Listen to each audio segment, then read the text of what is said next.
911, what's your emergency? Hi, my coworker has been really mean to me this week for no reason. Have you considered that you're the problem? Claudette? Where's my coffee, bitch? Did you flub that or did the call cut out? Oh, the call cut out. Don't worry. I got it all on the recording. Because what I heard on my end was, where's my money, bit? Money? I was like... Money? Oh, wait. Does Meg Grant Let me owe take Claudette money? Girl, I worked too much today. You guys. Your job owes you money, guys. I worked such a long shift today, and like the first half of it, things were pretty chill, but then the second half, it was really busy, and I was making so many smoothies, one after the other. And it's like, at a certain point, you know, there are times at work where I am feeling good and I'm like, yes, I am like face to face with my community right now. I've got my regulars that I love. And then there are other times, like when we're really busy, where I start to feel like I start having these thoughts, these dark thoughts where I'm like, if one more sniveling plebe orders a smoothie from me right now, I'm going to strap a bomb to my chest and send us all down to hell where we belong. Nothing makes you hate your community more than working directly for your community. Well, it's more like nothing makes you hate your community more than when you are in a position where you are forced to make smoothies for them.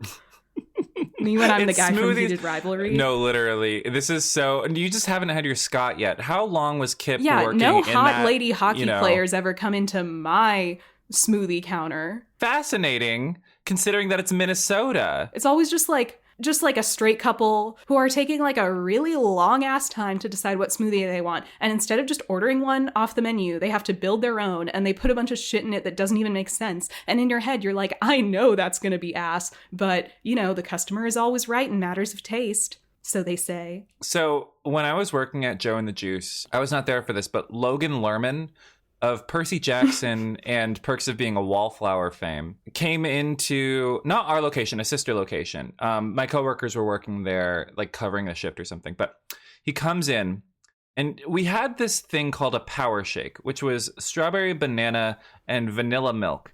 Because the strawberry and banana were fresh. How is that a power shake right? In any sense? It wasn't. No offense, but it wasn't. You could add protein powder to it. I don't see any protein in there. Well, you could add protein powder to it. It was more so a power shake because it was delicious.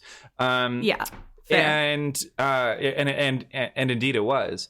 But Logan Lerman comes in and he says, instead of the vanilla milk, which is the thing that ties it all together, mind you, he says, "Can I get water instead?" Oh my God, that makes me feel so sad for him. I know. Those things, like, I mean, Joe and the Juice is not like the cheapest, smoothie shop on the block either. I know he has a lot of money, so it's fine. But I can't imagine him sincerely enjoying his watery strawberry banana juice, essentially. Well, also, like, Logan Lerman, I'm speaking directly to you now. Logan, do you not own a blender? Like, you can just buy the strawberries and bananas and you have water in your sink. It's probably you have like rich guy water in your fridge. It's New York Why are you going water. out and spending $7 on for some twink to make it for you? I mean, no it's offense, just one power shake. Oh my God, I'm so happy that you think I'm a twink. It's just one power shake, life, Michael. So what could it cost? $10? How much was it? I think it was genuinely $10. Poor Logan. Logan, come on the pod. Yeah, come on the pod, Logan. Let's talk about it. Come to Mwama. Now, so Jane, I'm so sorry that you had such a rough day today. I feel bad because as someone who is currently between jobs and thoroughly enjoying this period of unemployment, I feel like I can't properly empathize with you, and I'm just gonna leave it at that. Well, all of that to say that today we are talking about 911 Season 5, Episode 4, Home and Away, directed by Brenna Malloy. I guess Ryan didn't have anything to share either. Okay, let me just say it was written by Bob Goodman, who also wrote Season 4, Episode 8, Breaking Point, and Season 4, Episode 12, Treasure Hunt. But Ryan, I thought that was John Goodman for a second. Yeah, no, maybe they're brothers. But Ryan, Was there anything you wanted to share about your life? I didn't even consider that you might have things going on too. No, I'm kidding. Well, I'm glad that we could work it in after the title and the written and directed by credits. But yes, well, Jane, I just as didn't a want matter people of to forget fact, that they are listening to a 911 recap podcast because that is very thoughtful. To our listeners, thank you for tuning in. I care about the fans. We will get to this 911 recap after a brief message from one of your co-hosts, because I did have a very fun and exciting night last night. Last night at time of recording was Valentine's Day, and I spent it at the Prudential Center in Newark, New Jersey, seeing Nine Inch Nails. It was awesome. Oh my God, dude. One of the best concerts I've ever fucking been to in my entire life. Like genuine, and I'm saying this so genuinely, so worth quitting my job over. You should send a message to your boss saying that. I thought about it, like just sending a really bitchy, like, Happy Valentine's Day text to my boss with like a photo of like me and my roommate at the concert. But I sent you a photo from the mezzanine of Trent on stage. This photo was during Closer, which is in the middle of the show. It was definitely like the highlight of the show. But like he did like songs from like all of their albums. He did songs from Ghosts, and he did like Head Like a Hole from Pretty Hate Machine, and he did songs from With Teeth, my favorite. And then he ended with Hurt, of course. Any songs from the Social Network soundtrack? I'm so sorry, Jane. No, he did not. There was one moment also, where I thought he was doing... The picture you sent me looks like he's on fire on stage. Yeah. It looks like there's a giant fire engulfing the stage. I would have called the 118 over this. I would have been like, excuse me? I think Trent Reznor's on fire. And Buck would have just been there like, oh man, this is great. What were we here to do again? If Bobby was alive, he would be nodding approvingly. Okay, bold of you to assume Buck listens to Nine Inch Nails. That's my headcanon. That's my headcanon. He only listens to what's on the radio. They're both from Pennsylvania. I feel like Buck especially... And you think he knows that? Maybe. He has such a deep well of knowledge.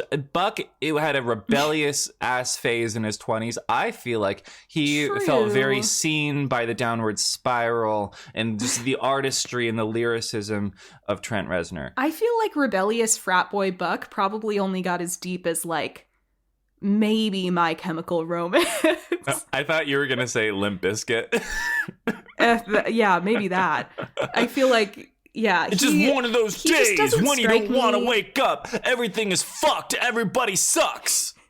It's like you said, he does have a deep well of knowledge, but I'm not sure that well extends to art.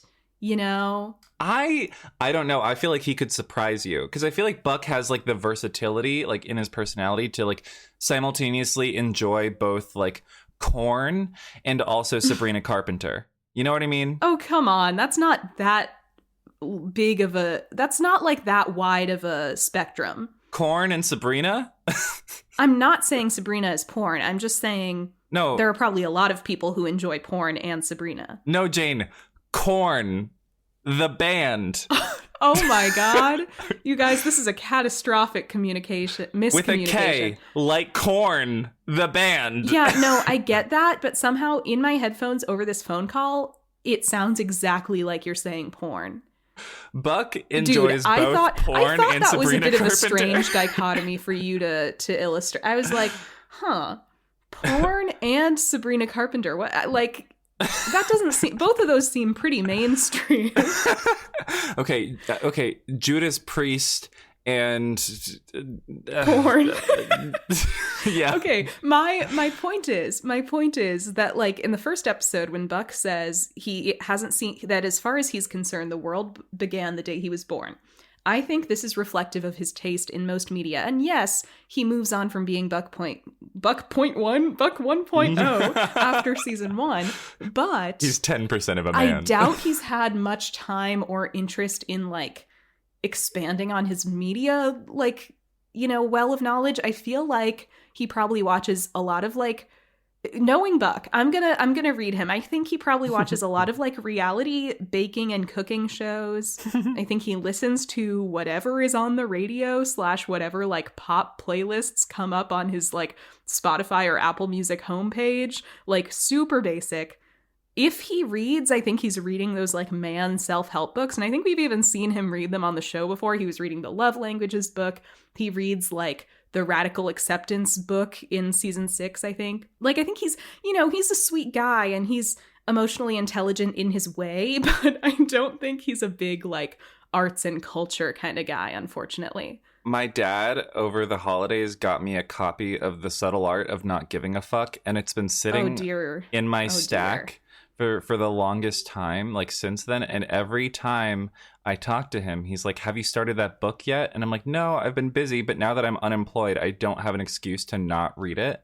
And I might just have to read it just to I guess appease just him. To feel something. I've heard that book is insufferable. But anyway, I'm very happy for you. Well, I'm very happy for you that you went let's to the stay Nine on Inch this Nails for a concert. second, because not to counter your point, but okay. In that same episode, what does Bobby say to Buck? We even went to a Springsteen concert together. That's true, but I'm gonna insult the boss a little bit. Now, you guys know I love Bruce, but there are some people who enjoy Bruce and enjoy real art, and there are some people who enjoy Bruce like because he's an extremely famous and mainstream rock star. like he did a Super Bowl. I want you to put down the guacamole dip. I want you to put the chicken fingers down. He did a Super Bowl, okay? He did a halftime show. Born in the USA, right? There are people who like Bruce Springsteen because they listen to Born in the USA and they think that it's an unironic America anthem. I feel like Buck, and possibly even Bobby to a certain extent, I'm not saying he's not emotionally intelligent enough to understand that Born in the USA is a satirical song, but I feel like they probably like Bruce because they're like, hell yeah, Born to Run.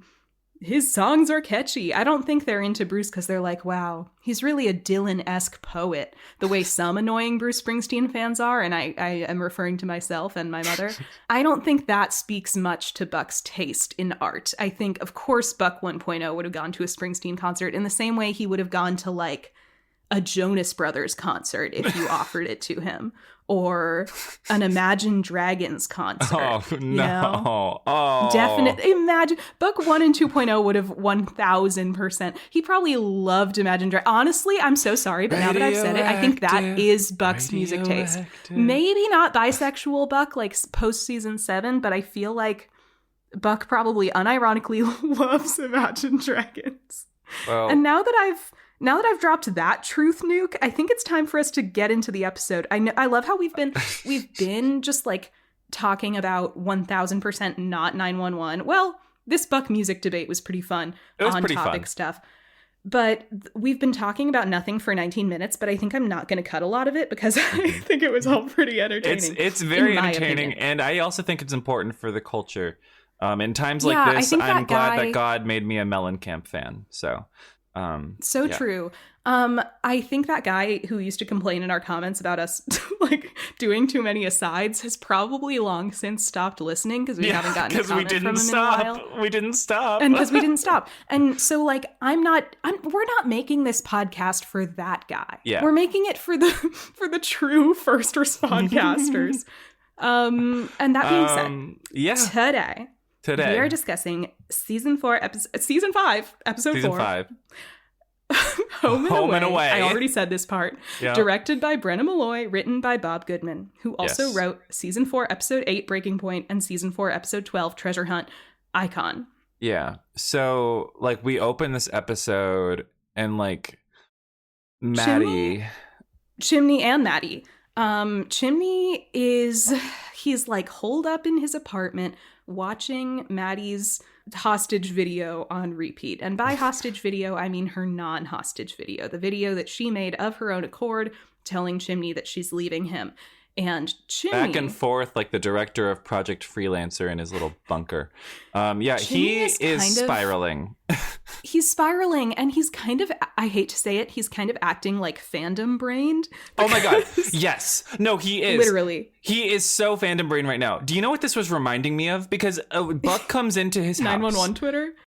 Well, yes. But Buck comes into his house, and Chimney starts launching off all of these conspiracy theories about how she shook her head when she said, "I'm not in any danger. No one's forcing me to do this." Like Doug spiraling. And I was immediately reminded of, I don't know if anyone in our audience remembers this, but in the 2010s, there was a huge like mass psychosis around this YouTuber named Marina Joyce, who made these very strange like try-on outfit vlogs with like bruises on her arms, and like she had this very odd like manner of speaking, and it was ringing alarm bells for like, is she being held hostage? Is she being forced to make these? And then there was this like FBI investigation into what happened to Marina Joyce, and it's like, no, I think she was on drugs. Is that what happened?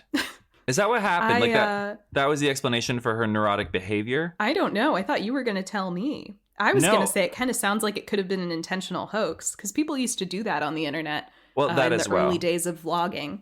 I mean, that is also very possible. It could have been like riding the wave of like Poppy, back when Poppy was making vlogs. Yeah, or like what was her name? Lonely Girl 15 or something. Lonely Girl 15. Yep, that whole scripted saga. Like, I think that was supposed to be just like a normal vlog, but it turned out it was like a scripted thing made by it. Like she was an actress, so there was a thing of like using that new form to make these little hoaxes, or just kind of like art, I guess, arguably. Yeah.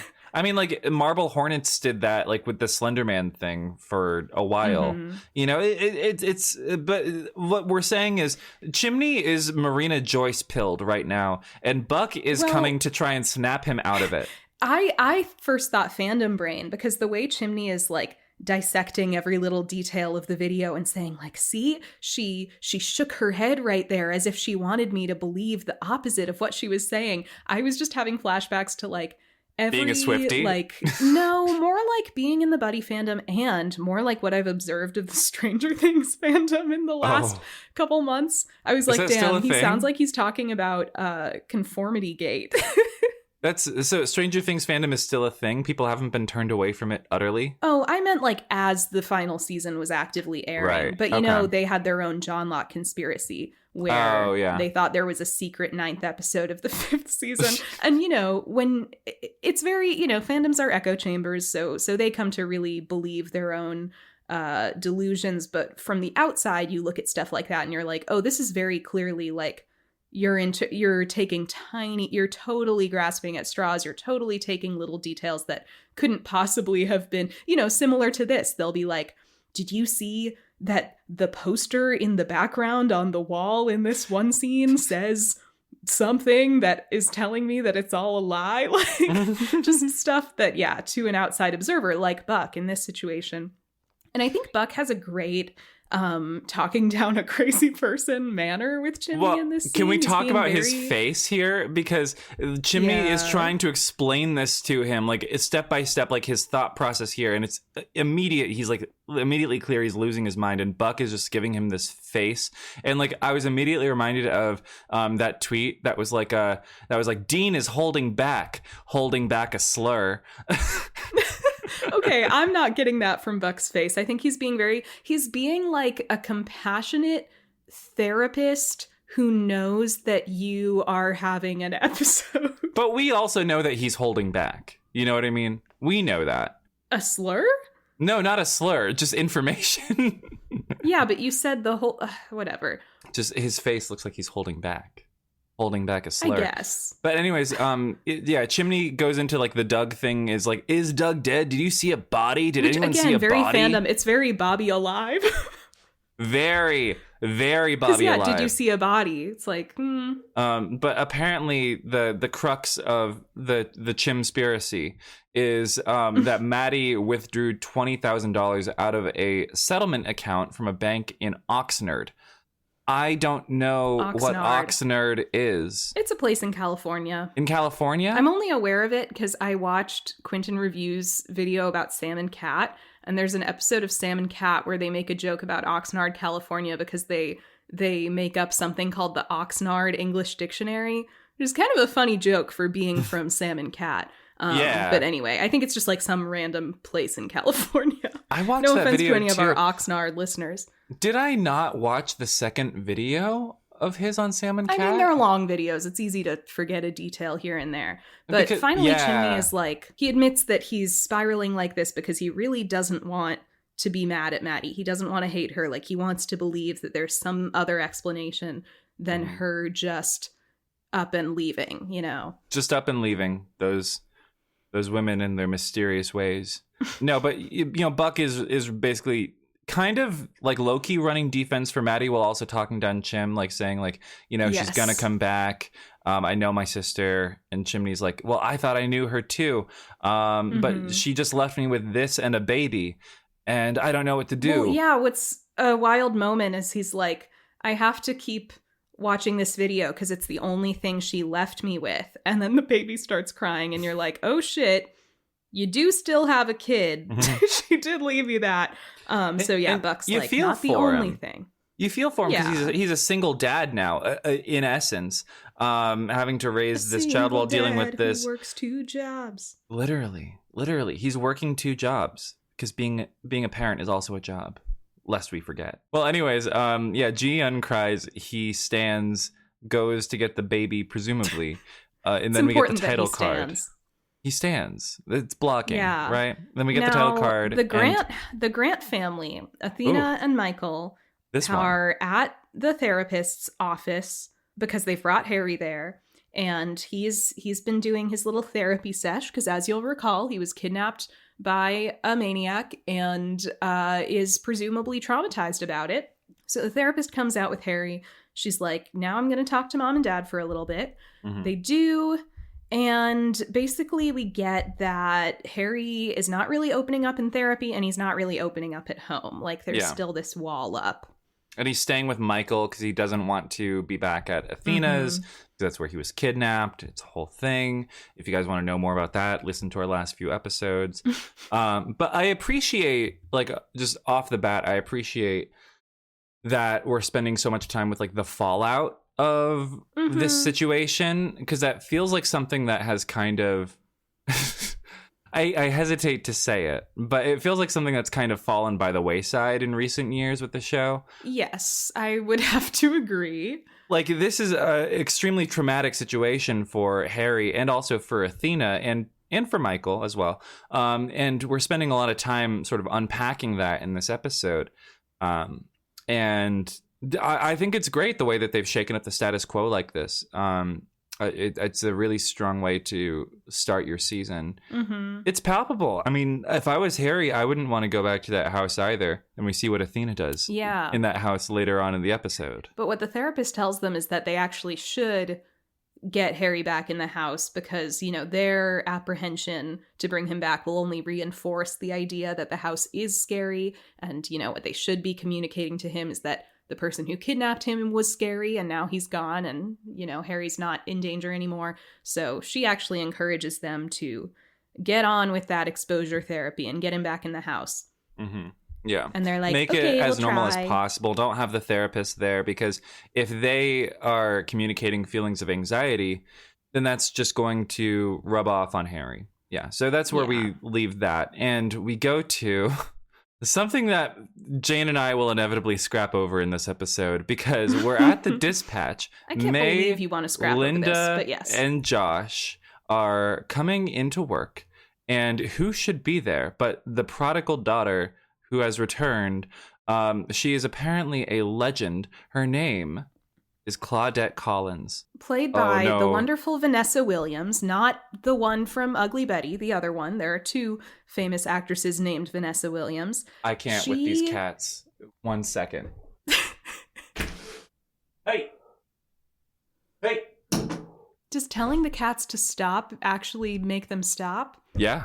Oh, okay. Well, that's nice that they understand English. I jingled my keys at them the other day and they stopped. They're very skittish Aw. cats because they're strays. So they think I'm a Aw. predator. You should leave some fancy feast out for them until they start being obsessed with you and following you everywhere. And then you'll have like an army of feral cats. But Jane, they could have diseases. Get vaccinated. I don't know. Not for me. Like, what if I get cat scratch fever? Oh, don't get scratched by the cats, okay? Cat scratch Skill fever. Look like Sigourney Weaver. Are you Joan Cleaver or a Labrador Retriever? What is that? It's May Grant is confused because May Grant is confused because Claudette is apparently this person who worked at the dispatch a while ago, but then got transferred to another dispatch, and Josh has finally managed to lure her back. And she's clearly this like hyper competent, just one of those, magnetic people that everybody likes, because for some reason, everybody is gathered around her watching in awe as she responds to a burglary call. And I get that she's like, that it's a tense call and she's handling it, but I don't really understand why everybody is like, this seems kind of par for the course. Like Abby responded to a call like this in the pilot episode. Like we've seen dispatchers respond to stuff like this, but apparently this is like, everybody has, like nobody's doing their job, first of all. Like, are the lines just ringing and nobody's responding to the emergency calls? Because everybody's just gathered around like, oh my God, Claudette is the greatest dispatcher ever. they're on hold. What can I say? I think it's more Help so is that not coming. she's this legendary of a dispatcher, and the legend around her has only built since she has been away, and so now that she's back, everyone wants to see the mythical woman in action. And it's awe-inspiring, really, the ease in which she handles the situation. Yeah, I was buying into it. I thought she was taking care of the situation. And I mean, I didn't think she was like her. doing bad or anything. But yeah, she handles it. Can you imagine if that was your takeaway? Like you're like become one of did a those like bad job, YouTubers who's like actual chef responds to the cooking in Ratatouille. You shouldn't let a rat touch food. Yeah, no, unfortunately I'm not a 911 dispatcher, so I can't actually critique this in that sense. No, she does a good job. She does a good job, she handles specifically the with the call. CPR guide, which I appreciate. And she she handles guides it. this kid through doing CPR on his grandpa, and once help has arrived and everyone's okay, everyone clapped, and then everyone clapped, and Claudette's like, please, one at a time. The crowd disperses. She goes up to Josh and May. They like all compliment her, and May is like, wow, like you were really something back there. Immediately Claudette has this obvious rapport with both Josh and Linda, whom she knows, but she's got this iciness with May because she doesn't know her. May's very young. So like as May keeps talking to her, eventually she's like, she somehow finagles her into giving her coffee. Yeah, okay, here's what happens. So she tells her, hi, May Grant. And this girl goes, you may grant me what? That coffee? The coffee that May's holding? And May's like, oh, like, you want it? And Claudette takes it. Assuming that May's an intern. After already calling May corny because of the polo that she wears, because Claudette doesn't wear the uniform at work. Yeah, she says, what am I FaceTiming with these people, And Josh is so obsessed with her. He like knows the line. He worships Claudette. Claudette is apparently too good to wear the uniform. I don't know that he necessarily worships her. I think they have like a best friends rapport. Well, he's happy that his friend is back. They came up together. Maddie is his best friend, first of all. Maddie is having postpartum on another side of the country right now. So Claudette is the closest to a best friend he can get in this moment. What, is he supposed to be best friends with May? But finally, once Josh explains that May is a dispatcher, Claudette rudely goes, oh, so we're hiring fetuses now? And Josh just fucking like laughs it up. I am so mad at Josh in this episode, you guys. And apparently Ryan disagrees with me. I just think the way Josh, especially given that he's like the acting boss in this episode, I think it's really kind of fucked up that he watches Claudette like clearly insult and disrespect and embarrass May in front of him. And he's just like again, this is what makes it seem like he worships her. He's just like, oh, Claudette, everything you say is so funny and cool. I'll run defense for Claudette later. But I don't mind. Right so for now, me, I'm like somehow more mad at Josh about it than I am at Claudette. Because like Claudette, at least you get the sense that like that's just who she is. Josh is like, okay, you're like more of you should be the more professional one in this situation because you are acting boss. And sure. And at the same time, like powers of perception. Shouldn't he be allowed to be happy that his friend is back? I don't know. Okay, I mean, you just did that thing. You just did that thing where you go like, where you take something fucked up that happens and go like, oh, so I guess I'm not allowed to hang out with my friends now. No, like, I just didn't think it was that fucked up. I think that May was overreacting a little bit. He's not just happy that his coworker's back. He's watching his coworker harass another coworker and laughing it off. She wasn't harassing her. It was a offhand comment because May stole her coffee, insulted her outfit, first of all, and was ageist. May parted with that coffee. She could have said, "This is my coffee." She did not want to. This is my coffee. I don't want you to have it. But also, this is so stupid to argue about. It's stupid on your part to argue the argument you're arguing. I think that May was a little overly familiar when she went up to Claudette, immediately was like assuming like, oh, just you got right back to work. You're not even wearing the uniform. And if I was Claudette, I would be thinking, and who is this now? You know what I mean? I didn't think she was over. You're kind of paraphrasing her words. I thought she was very polite. She like told her what she did was impressive. She introduced herself very politely. And Claudette, the consummate professional, is saying, I'm just doing my job. I don't know who you are. Are you the intern that we have here? Did you get coffees for everyone? She was assuming that she was an intern. Even if she was an intern, she's treating her with disrespect, right? You ever had a work wife and you're excited when they come back to work with you? After a long... Again, that is not the problem. The problem is that she is being rude and dismissive to this other coworker. And what I'm saying is if May was, my coworker and if she was starting beef with my work wife, I would be like, can you stop talking to me? But May is not starting beef. Claudette is starting beef. This is insane. I feel so gaslit right now. May is the one having a problem with it. She could have just rolled with the punches and then formed a rapport with Claudette, like Linda here. This is so... Wow, you are so pro workplace bullying. I'm not. You just said this is who Claudette was. I thought you said that this is who Claudette was, and I think May should go with that. You are using my words against me. Wow, I thought we were going to both come on here, and my takeaway was going to be, I love this storyline because I think it's so cathartic for May, because it's so kind of satisfyingly relatable to watch her have this difficult coworker. And I identify more with May in this situation and feeling ostracized and feeling like, haven't you ever had somebody just be mean to you and dislike you for no reason? My dude. Or are you never on the receiving end of that? My dude. Well, my dude, it is literally Claudette's first day back. Let's give her some oxygen, social distancing, please. She is just, I just really feel like you are... I really think May did nothing wrong, and I think Claudette was so mean for no reason. The only thing I'll see ground on is the coffee. To be so oblivious to it and seemingly willfully ignorant and making excuses for it as the episode goes on. And I think that May was a little immature. Where the comments land I think May was a little immature going up to Josh afterwards and is being all high school. Do you think Claudette doesn't like me? Girl, you're here at a job. You're here at a job. This is a workplace. We don't have time for that. Let's just get on with the episode. This isn't the Glee Club. We are not making very good time, and you're pissing me off. That will continue. Now we go to a homecoming. The preparations for a homecoming parade for some local high school. The Blue Jays. It seems like. Yeah. And you have these two cheerleaders. Their names are Michaela and Cassie. Remember that. Michaela and Cassie.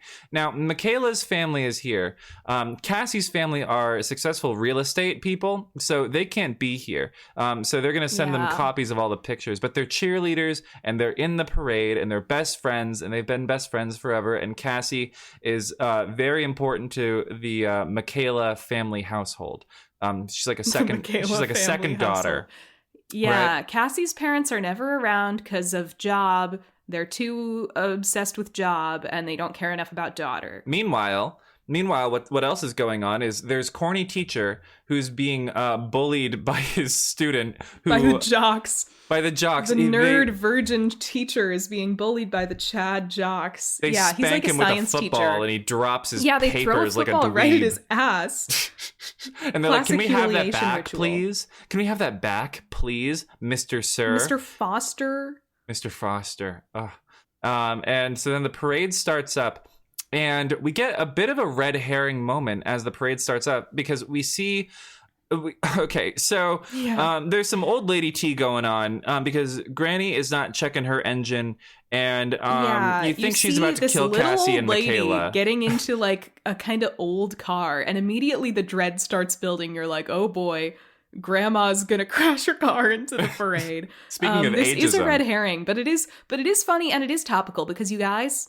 They low-key need to put age limits on driver's licenses because the elderly do actually cause a lot of deaths on the road, low-key. Not all of them, but some of them. She's going like 15 in a 30, and she is like swerving for between the record, lanes. She's driving pretty safe. Good for her. I don't think she is. She's driving, I think, dangerously slow, actually, because it's obstructing traffic. This dude in this seeming like U-Haul style van or whatever. Yeah, this guy's comes got up behind some road rage issues. This lady, right? And yeah, understandably, like I would be pissed if I was behind her too. I did have an old woman like back into my car once, like while I was honking it, and then refuse to like pay for the damages. That actually happened to me and my friends once too. Yeah, it's like it's ridiculous because like you can't argue with her because like she's an old lady. Like you don't want to like be like in the gutter with this old. Oh, sorry, I just said in the gutter. I just rewatched the fucking like the crazy ass Pam Bondi like unhinged trial that or hearing that they just did, and she says I'm not gonna get in the gutter with these people like 5 times, and like it's been stuck in my brain like ridiculously, so I just recited it. So I just quoted Pam Bondi on this show, so that's great. Fuck. Damn.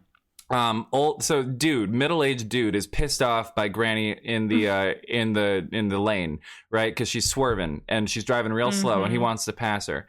And you get it, right? And so eventually he does get to pass her, and then he takes a right into the parade, and his brakes are cut or something, and he fucking plows into it, brakes. Dude. He plows into it and fucking causes a mass casualty event, hitting Cassie and Michaela seemingly right in the face with his truck.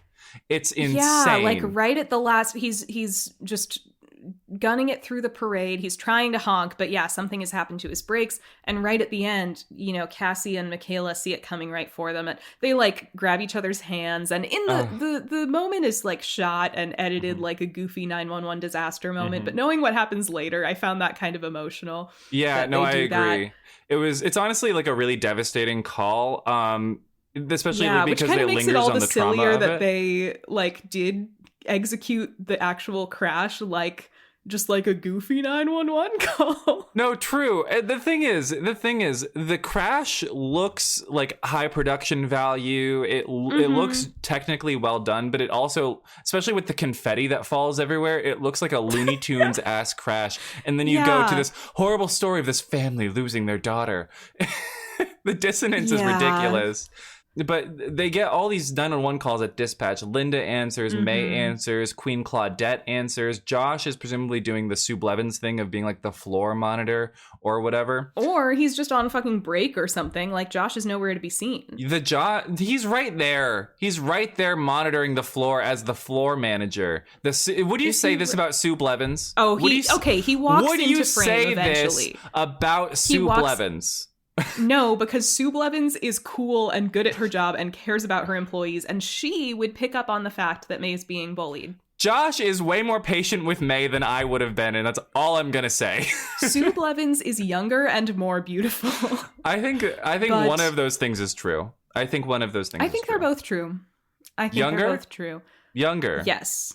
In Okay. our hearts. It's just an expression. Another thing that I felt like I could relate to the annoyingness of, like, I could relate to May just like feeling, put off by the arrival of this new person, is Claudette kind of steps up and is like, we have a mass casualty event, people. Like, she's kind of like, I could see, again, I'm not saying this part is totally rational, but like just relating to May, I could kind of get this thing of like, some new person waltzes into your job, and not only is she suddenly like better friends with all your coworker friends than you are, but she also is like stepping up and suddenly like acting like she's the boss, when from your perspective she's only been there for like a second. I could kind of understand. Again, I'm not saying this part is super rational, but it kind of reminds me of like, do you remember that episode of iCarly where I think it's like Carly's childhood friend or something comes to town or moves to town Missy? or something, and Yeah.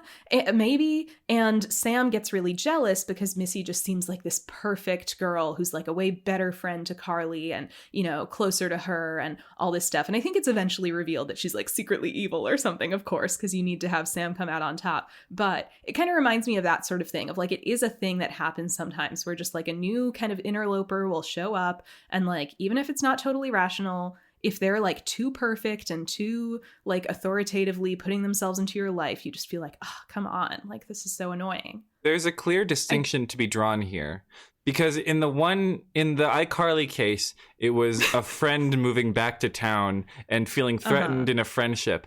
And in this one, it's a mass casualty event involving the deaths of several children.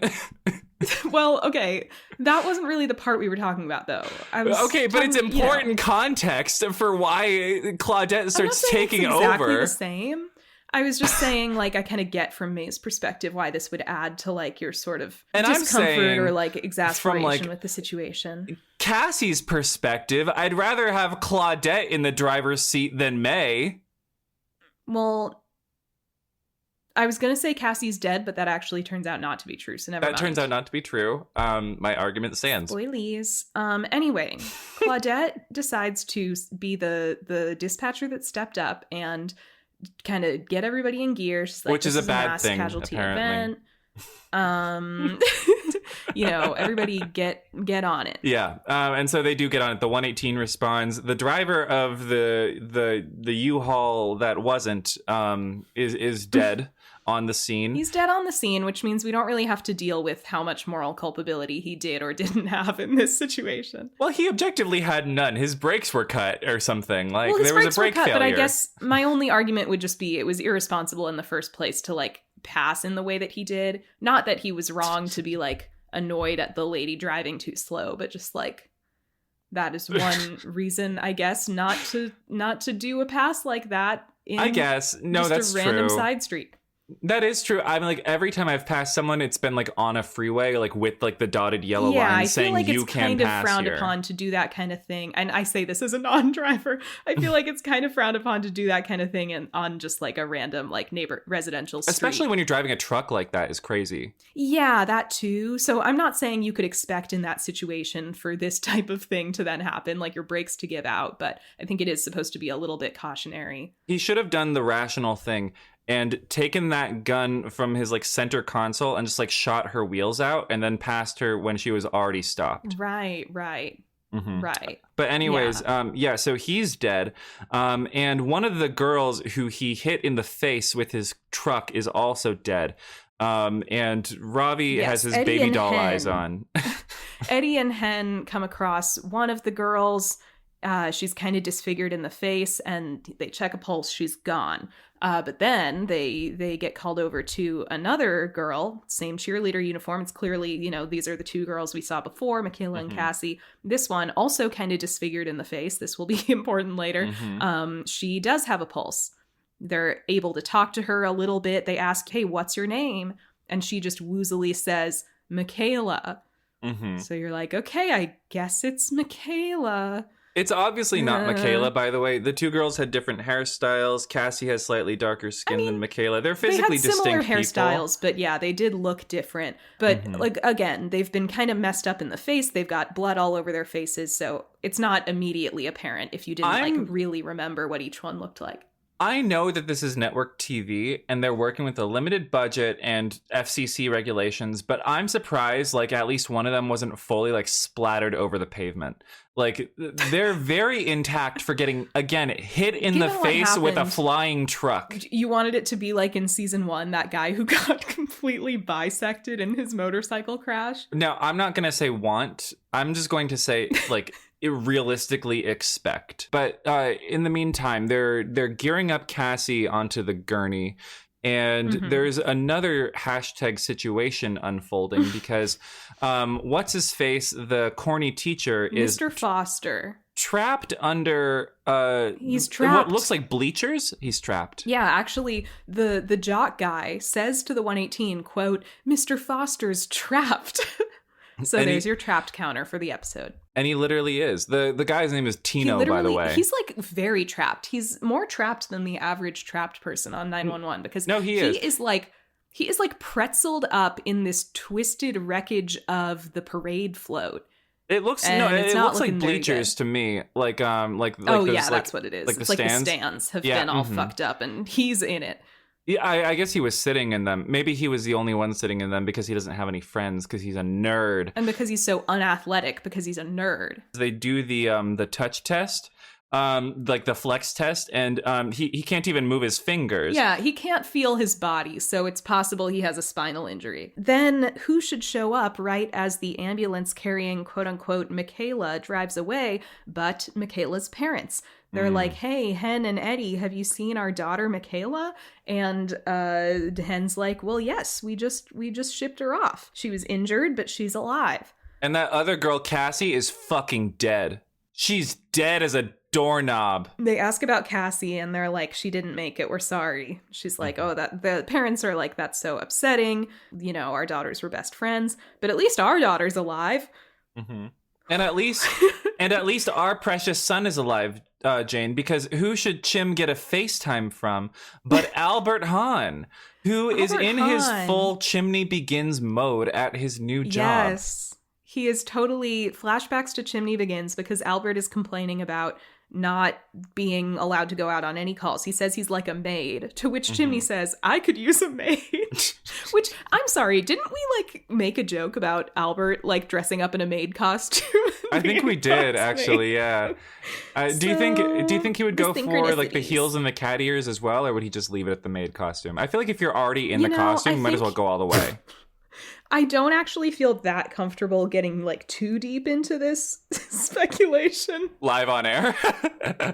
Yeah, maybe in private, sure. But anyways, Albert's in his intern mode. He's basically what Claudette assumed May was when she got there. Little perfect clear skin, no scars from his traumatic face injuring accident. No, Albert, he looks extremely like someone who's never had any serious accidents befall him. Yeah. And it's interesting to juxtapose these scenes because, you know, maybe like, you know, working like from a writer's perspective in the writer's room, you're thinking like this scene of Chim sifting through the mail, gathering evidence, like looking for evidence like Lady Gaga at the Capitol is similar to what the people on the ground at the homecoming festival are experiencing in a very real and direct way. And it's like his internal sort of quiet storm moment. Like that's what's going on. We're getting in on Chimney's life by juxtaposing this scene with that one.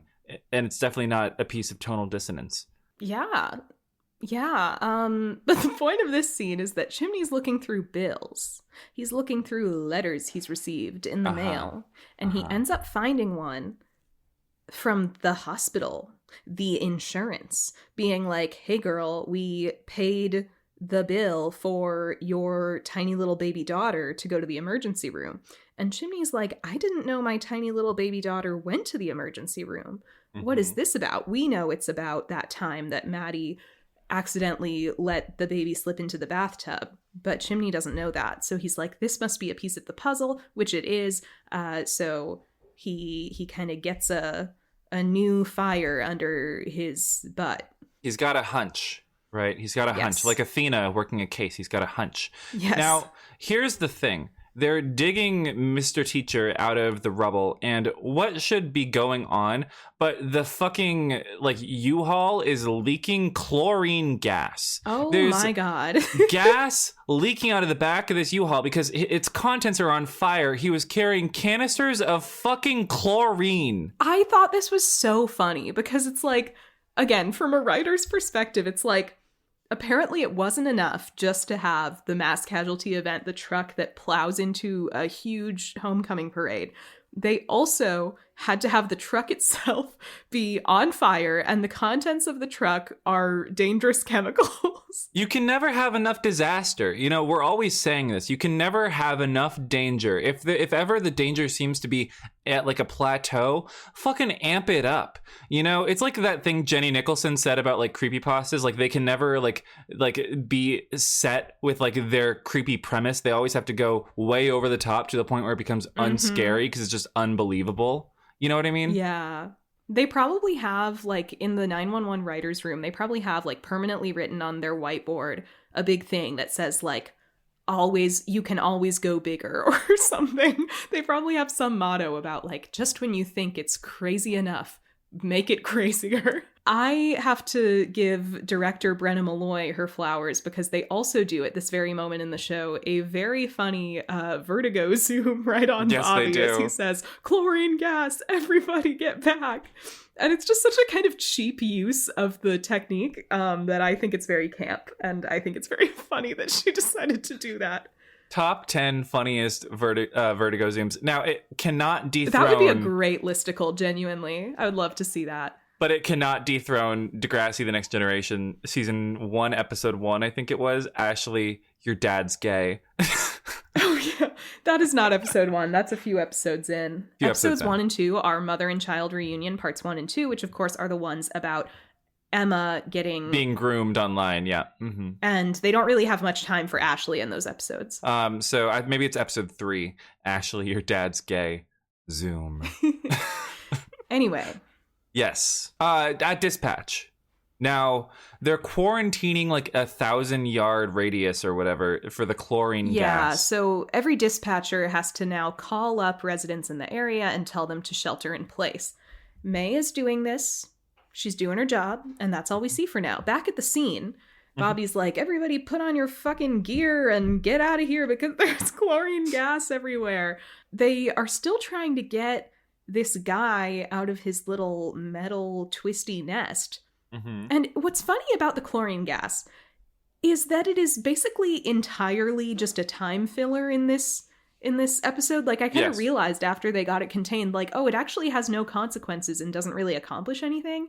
Like, it leads to one more moment of friction between Claudette and May, because back at the dispatch, she is doing the thing where she tells someone to shelter in place. Apparently, the person on the phone is asking something about, like, oh, my son's getting home at this time. Is that going to be okay? And May's like, what time is your son coming? Like, oh, I think it should probably be clear by then. And Claudette comes over, takes over the call. She's like, ma'am, like, you'll get a call when this is over. Thank you. And she hangs up and she's like, you never guess on any of the facts on a call. You stick to the script, and then, you hang up. Now, this one, I am pro Claudette in this moment. You have to hand it to her here. You have to hand it to her here. I don't think she's really doing anything wrong here. She is being harsh, but like we've seen dispatchers be harsh with each other before. It's like, yeah, if May was genuinely doing something wrong, which she seemingly was, then I think it's fair. But clearly, just in the story, this contributes to May feeling kind of like iced out by Claudette.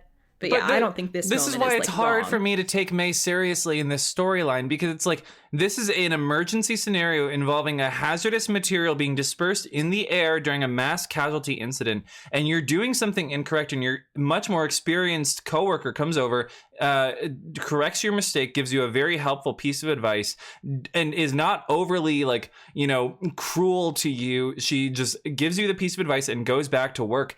Just take it and move on. Just take the note, Yeah. May. You could never be an actress. But I think she is more, adding this to the bigger thing that happened earlier, and that, this is just because Claudette was very like, firm and kind of harsh about it. She just interprets it as another, I don't know. I I'm think not the saying way again. that May handles this is poor, and I think May is showing her ass a little bit with the way that she lets this affect her. I just think That's all I'm that saying. the first incident alone would be enough for her to go to Josh and ask him about the treatment.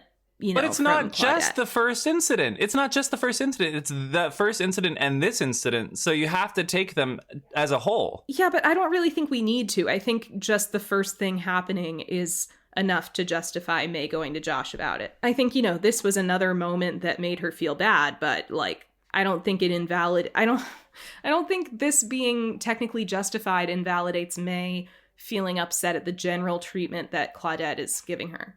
It's been a day. It's been a day. But I don't know. I would be, whatever. It's a TV show. Who cares? I would have just kept it to myself if I was May. And then, like, seeing but how you're the not rest of May, our... And you're not a character in a TV show, and things need to happen. I know. I'm just saying, I don't understand running defense for May in this scenario. May's just in the wrong for me. Okay. So back on the scene of the fire, they're like fire extinguishing the chlorine gas, and As I they don't know, often like are. they extinguish the fire and they get the guy out, and like that's it. So it kind of seems like the chlorine gas had no fucking purpose. Isn't it crazy except that to they make had me to? and Ryan argue? Isn't it crazy that they had to invent chlorine gas that starts arguments in order to get these guys to actually fight a fire? Yeah, that is pretty upsetting. But yeah, like immediately once they get the guy out, Robbie just goes, "Fire's contained, Cap," and it's like, oh, okay. That's Okay. it. That's it. That's all we get. And then they get Mr. Teacher out of there, and he has a bonding moment with his student because apparently, I don't know, he was like real with him about like, you need to get your grades because you're not going to play football forever, kid, or whatever. Dreams are impossible, so plan to work in sales. And then that's that. Now, At the at Grant Michael's household, apartment, and by the Grant yes. household, I mean Michael's apartment. The parents and the child are having dinner, and Harry is not being very communicative. He hates their asses, and he just wants to leave. And And like, it's I sad. get it, like it's sad. And honestly, like the conversation that they're having over dinner sounds kind of boring. Like I'd want to go do my homework as well, so. Yeah.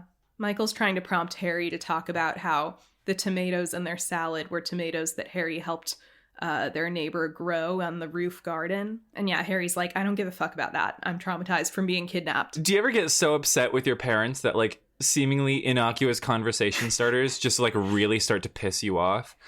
Yeah. I think there was like a meme once or like a tweet about or something about how like when you really dislike a person, like everything they do becomes annoying. And so Mhm. you'll be like, you'll see them eating crackers and you'll be like, wow, this bitch is really eating crackers right now.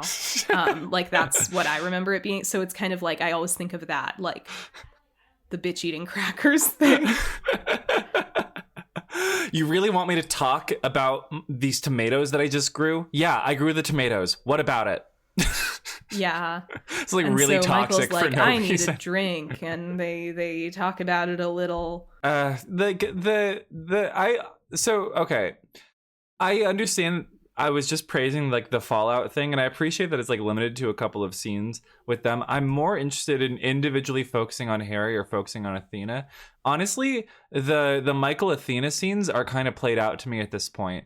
And I don't know why I'm Yeah. having that reaction, but I just kind of am. And this is a very brief scene where, yeah, Michael's just like, man, I'm upset about this. And Athena's just like, we'll get through it together. And then they cut away from it. And it's like, so cool. there's not that much to say. It's Yeah. a filler scene. It's a filler scene. So we go to the Meanwhile, hospital. Outside the hospital, Kenny Chimney Shoy is earns stalking his the check. doctor. Is what happens. Kenny Yeah, Shoy oh my earns his check God. in this scene. His acting is crazy in this scene. Yeah. Chimney has tracked down the doctor who saw Ji-Yun when she went to the emergency room with Maddie. And he's like, listen, I got this bill. I need to know why my daughter was at the emergency room. And the doctor's like, I probably can't tell you that. And Chimney is like, please. And he has an extremely drawn out, extremely well acted little breakdown. Yeah. Where he's like, I'm losing it. You have to understand my partner, she has postpartum depression, and she left me like the day after she brought Gian to see you, and I need to like kind of, I'm guessing this is a piece of the when this was all happening, the world was falling apart, and I'm a firefighter, so I was on call. So he's like telling his entire life story. He's like, I wasn't able to go home a lot. I tried to check in on her, but the phones were down. There was a giraffe on Hollywood Boulevard. Yeah, he's kind of rambling. He's like, I know I sound crazy, but like I just am trying to put the pieces together. I need to know that she's safe. I need to know what happened.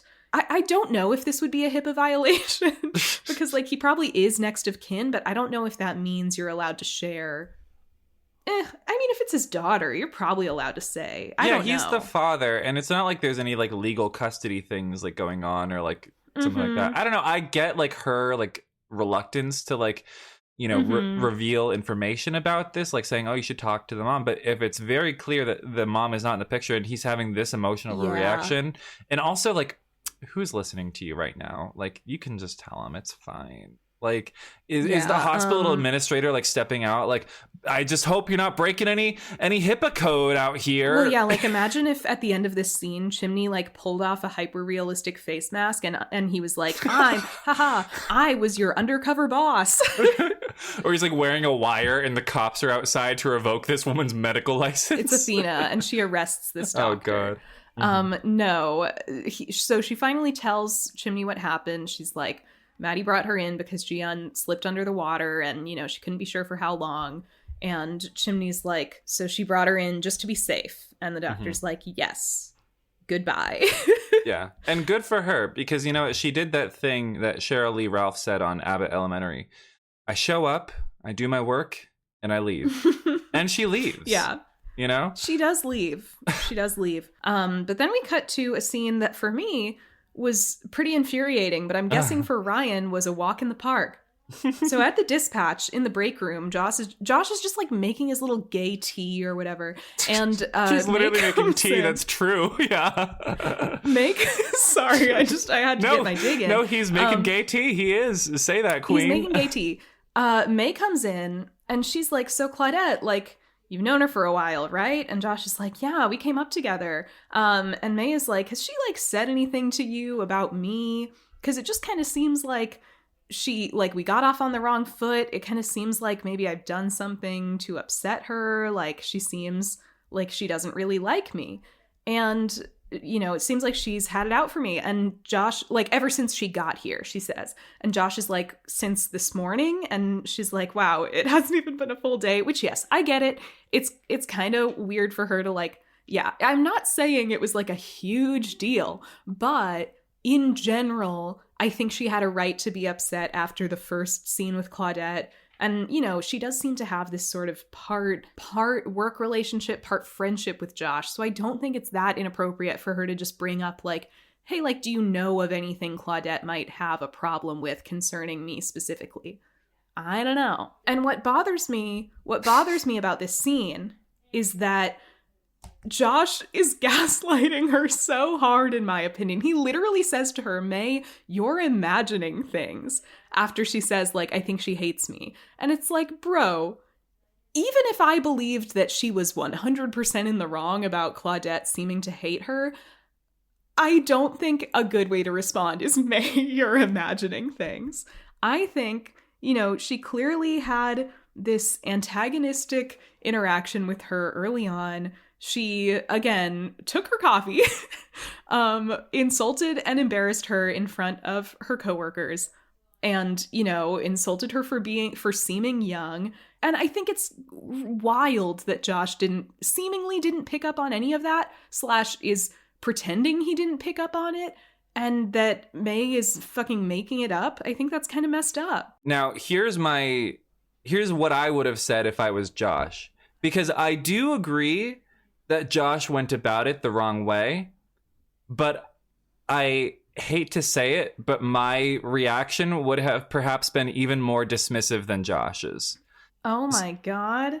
So what I would have said to May in this scenario is, May, you talking to me about this while we're at work is very unprofessional, and I do not wish to engage with this high school level drama while I am at work. Okay, what's Please do not. unprofessional is Claudette starting high school drama by just like saying catty things to May and clearly looking down on her for being like young and new or whatever. But she is young and new. And is that a thing to judge her for when she hasn't done anything to make her like after the second interaction? Sure, she's witnessed her doing, I don't know, a uninformed thing.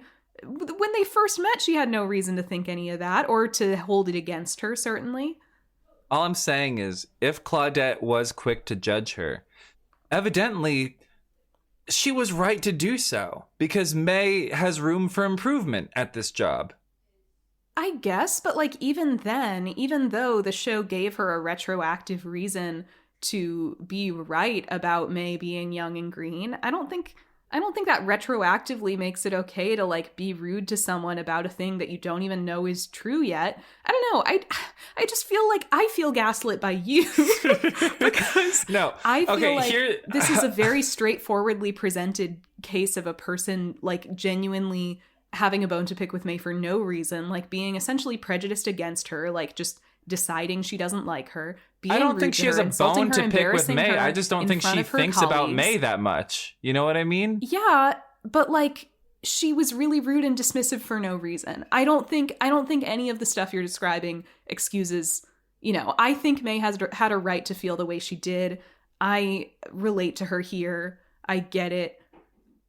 I get it. And I think Josh is being so... I really don't like the way he responds to it. I think it's ridiculous. You keep cutting out. I'm well, so that's not my honest with fucking you. problem. That's not my problem. I think Josh being so oblivious to it seems bizarre and almost makes it feel like he's being willfully ignorant to it, like being complicit in Claudette's bullying because he kind of worships her. I don't like it. I'm Team May. Okay. I don't like hate Claudette. I think this is a really fun storyline. I think it's fun to have this like mean older lady at the dispatch who gets to beef with May all season. But I think May has a right to be upset. And I think Josh's response to it in this episode is I think he's the one being immature personally. Okay. Here's my take on it. Here's my take on it. Okay. So I agree that Claudette was wrong for the coffee thing. And I agree that Josh was wrong for specifically the line, May, you're imagining things.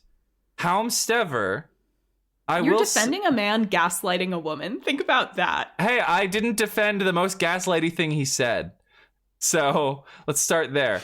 I think that May, if she's in this situation, the best thing for her to do is to roll with the punches of this harsh introduction to this big personality type character at her new job, and to approach with an open mind, say, you know, maybe this is just who she is personality wise, and it doesn't necessarily mean anything about how she feels about me, because she probably doesn't feel any sort of way about me because we just met, and she probably has other things on her mind. I think that May was taking this way too personally, because at the end of the day, Claudette doesn't care about her, because Claudette has just met her, and May has seemingly the only impression she's made is that she's young and kind of bad at her job. Like, I wouldn't want to necessarily immediately warm to that kind of coworker either in my place of work. And let me just say, I'm coming at this from an experienced lens, because there was a time when I was bartending and I was running the show at my restaurant that I no longer work at, thank God. And I was paired with two inexperienced newbies who did not know what they were doing, and they kept coming to me with, Ryan, so how do I put this into the system? Ryan, this person needs to know about a dietary substitution. Ryan, this person is complaining about their food being cold. I'm like, I have 15 drinks to make. Stop talking to me about this. Go talk to the boss. Okay, I will just say that's what newbies at a job do, because they're training in and they don't know how to do the job yet.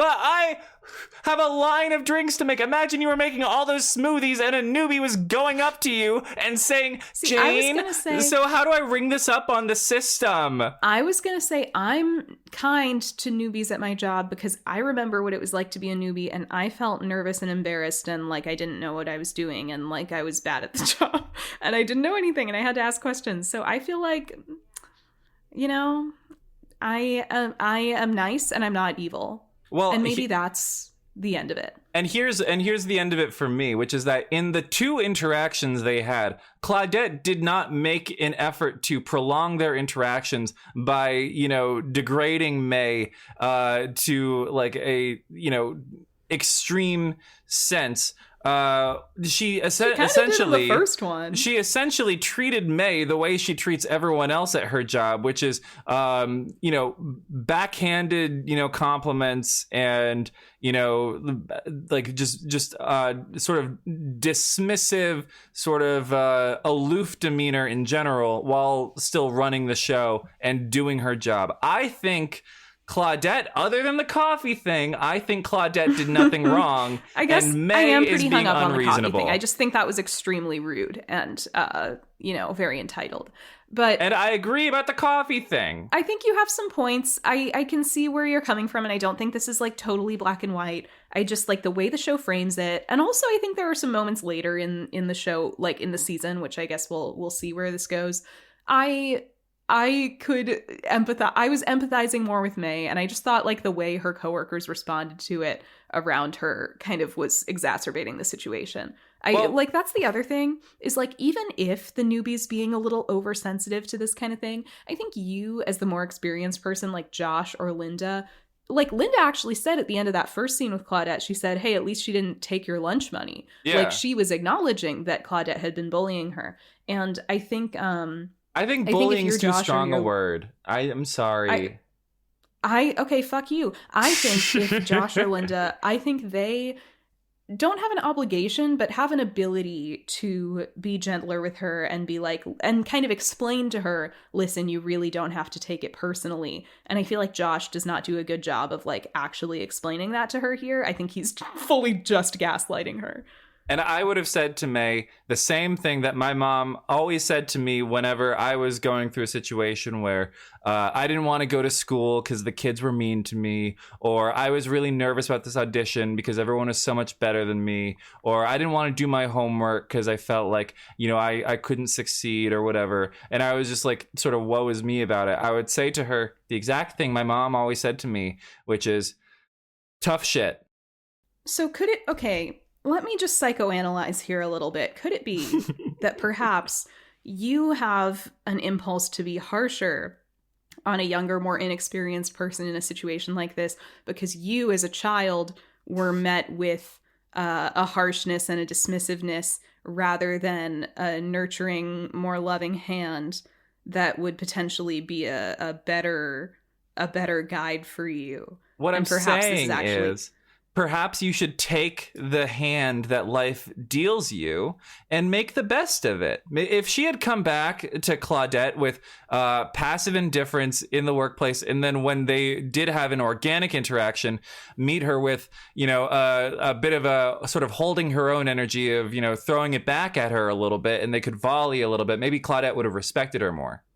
That's what I'm saying. I think she does eventually, perhaps. Ryan, I'm sorry that happened to you. I think you deserved to have someone, you know, address your childhood woes with something other than tough shit. Oh, come on. I had 2 alcoholic parents. Tough shit was the best I was going to do. Yeah, and like that's bad. It was always followed by a buck up sort of bootstraps kind of sentiment. So I at least had that going for me. Yeah, and that's not good. Anyway, I'm really sick of talking about this. It's fine. We'll just agree to disagree on it. I thought Josh was maintaining a professional working environment by not engaging. That's all I'm saying. Yeah, so in the next scene at the hospital, we get this interesting sort of POV tracking shot. Well, sort of a POV shot of Eddie. We're behind Eddie. It's just an interesting shot. It's interesting that it doesn't stay on him the whole time. We like go over to a family that's grieving, but then we Mhm. go back to Eddie. Anyway, Eddie comes up to Hen and he's Mhm. like, this sucks. I hate this mass casualty event where a bunch of children died. And Hen's like, yeah, same. But you did great out here. We get this is implying that Eddie has been replacing Chimney while Chimney's been out on My Wife Left Me leave. Eddie knows all about that. Predecessor, if you will, to the Eddie Hen dynamic in season 9. Yes. Shout out to Hetty. Shout out to Medic Eddie. He is at his hottest when he's doing that. And unfortunately, despite the really like brutal, despite the really tragic like context for him being a medic in this episode, he does look really good. Yeah. So Michaela's parents come up and they're like, we're the parents of Michaela. So the parents come up and they're like, we're Michaela's parents. I'm doing a great job of recapping this. They want to thank Hetty for saving their little girl. And they're like, hey, did you guys know the other girl who was with her? And they're like, oh yeah, Cassie. They've been best friends since they were little. You know, Cassie's almost like a daughter to us too. And they're like, oh, how are we going to tell her about her best friend being dead? Then who should come in but Cassie's parents? You know, the parents all hug. Tragic moment. They're like, we're so sorry that your daughter is dead. You know, specifically it's your really daughter. Tough to watch. Yeah, with these like if these two families like going through this tragedy, and like there's this song that's playing that Jane and I, so we both had to independently look into what song was playing in the scene, because it's a very beautiful composition, isn't it? Where they're, you know, these two grieving families are coming together to share in each other's pain. The funny thing about the score of this episode is that it's not on IMDb. So, Jane, you kind of hit a wall there. It seems I went to this website called TuneFind, which I'd never heard of. TuneFind.com, which had information about this scene. Apparently, the song that is playing is called A Blessing by Max Richter, who composed it specifically for use in the HBO Andowed Star vehicle, The Leftovers. So that's a fascinating connection. Well, it wouldn't be the first time that this show has used like a song that I think is more famous for being in another thing. Yeah. Like, I don't remember what it was. Maybe it was that song that was in Step Up 4. And I'm not trying to imply that it's most famous for being in Step Up 4, although that is true, at least to me, right? And of one of the actors as well. Yes. But, like, it's funny when that happened. What was I? Oh, like at the end of Hamnet. You guys seen Hamnet? They play this song. I didn't realize this because I haven't seen these things, but I was with my friend who was like, oh yeah, that's the song that famously plays in, like, Arrival, and apparently it also famously plays in something else. And it's just like, I didn't dislike Hamnet, but is it not a little cheap to use a song that's like already famous for being in a different critically acclaimed movie? Well, it's like, you know, like that song from Sunshine, the Sunshine score that they use in like everything at one point or another. I think they used it in this show at one point. Know. That piece of music from you've definitely heard it because it's been in everything. Like they used it in The Walking Dead. They used it in like one of the Wonder Woman movies. And it's everywhere. I do think it's strange and funny to find another piece of score in a different piece of media. But yeah, it just makes me chuckle. Why are you using a piece of music written for a different TV show? That does seem bizarre. I will say though, it is a very good piece to use in the scene because it's got a sort of a dissonance to its beautiful melody. It's almost like Mozart by way of I don't know, like one of those like really like downtrodden emo bands from the 2000s. It's Mozart by way of Linkin Park, perhaps we could say. Sure. And that would be Mozart's favorite band if he were around today. Oh, I don't know. I feel like he could be a big 3 Days Grace guy. But but the point is, these parents, they're lamenting like, oh, because of job, we never spent enough time with daughter. And they're like, can we, we've been told we need to identify her. Can we see our baby girl? And so finally, Eddie's like, I can take you down to where she is. Like, I can, I'll show you. They get down to the morgue. They like dramatically take the sheet off the girl. And they're like, wait a minute. This isn't our baby girl. that's Michaela. Oh, And you're like, oh shit. Eddie and Hen, we really fucked up. This is bad, you guys. I knew that it was Michaela, and I still gasped at the reveal because it's so cruel and it's so tragic. Like it's like ridiculous. I was watching this scene with my roommate, and he was like, "That's genuinely fucked up." Yeah. And then we go back to Claudette and May. We do. And basically the advice May got from Josh in the last scene was like, you should just talk to her. You should confront her about it and try and clear the air. Bad advice. So May approaches Claudette as she's leaving, which is maybe already a bad thing because it's like, when you're leaving work, you just want to get home, right? So she approaches Claudette. She's like, hey, do you have a minute to talk? And Claudette is like, no, I have to get home and feed my cat. And May says, oh, you have a cat? And Claudette goes, no. And I'm sorry. So I get what you're saying about her just being like a sassy person. And also like, are you going to tell me this isn't rude? Are you going to tell me that's not mean? When somebody asks you to talk and you say, and you do that. You're telling me you've never had someone want to talk to you and you be so not interested in talking to them? Once again, I feel like you're doing this like logical fallacy where I will say something was rude and you'll say, oh, so tamest possible description, tamest, most disingenuous description of what happened. No, what I'm bad. saying is the rudeness is kind of like, I get it. I get the rudeness. I'm not even saying it's warranted. I'm just saying I understand her in this moment. You know what I mean? Well, I'm not saying I don't understand it. I'm saying it is rude. So anyway, May, tries to just, she brushes that one off. She's like, oh, I feel like we got off on the wrong foot. Mm-hmm. What happened earlier today. Credit to May for brushing it off. Yeah. Mm-hmm. Yes. Claudette is like, what happened today was a learning opportunity. And May is like, oh, great. I feel the same way. And, I know I'm new, but I've been trained and I've been here a while. You don't, when I make a mistake, it's usually just once. I learn from it. She's trying to say like, she wants to communicate to Claudette that she doesn't need to be so condescending and so, I think she doesn't want to be misunderstood and dismissed. And Claudette says, okay, apology accepted, which kind of annoys May because she's like, I wasn't really trying to apologize. And Claudette says, next time, you don't have to tell me how good you are. Just show me. And again, I get this, like I get it on like is her name Miranda Priestley, the character from Devil Wears Prada? Yeah. I get it on a sort of like badass, cold-hearted bitch boss kind of level.